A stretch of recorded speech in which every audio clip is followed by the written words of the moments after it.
অনেক দিন আগে এক বড় নদীর ধারে থাকত এক সবুজ কুমির। সবাই তাকে ভয় পেত, কারণ তারা ভাবত কুমির মানেই শুধু কামড়ানো আর আক্রমণ করা। কিন্তু আসলে সে ছিল খুব শান্ত আর দয়ালু। প্রতিদিন সে নদীর ধারে বসে সূর্যাস্ত দেখত আর মাছেদের সাথে খেলত। একদিন বিকেলে হঠাৎ সে চিৎকার শুনল। নদীর মাঝখানে কিছু ছোট হাঁসছানা জোরে জোরে ডানা ঝাপটাচ্ছে। স্রোত তাদের ভাসিয়ে নিয়ে যাচ্ছে। কুমির এক মুহূর্ত দেরি না করে পানিতে ঝাঁপ দিল। সে নিজের বড় শক্তিশালী পিঠের ওপর হাঁসছানাগুলোকে তুলে নিল। তারপর ধীরে ধীরে সাঁতরে তাদের তীরে এনে দিল।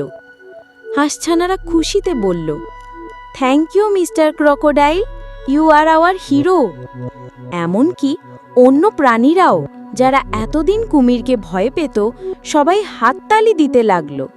সেই দিন থেকে গ্রামের সবাই বুঝল, সত্যিকারের শক্তি হলো দয়া আর ভালোবাসা।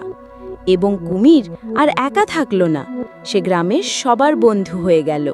ভিডিও ভালো লাগলে সাবস্ক্রাইব করুন।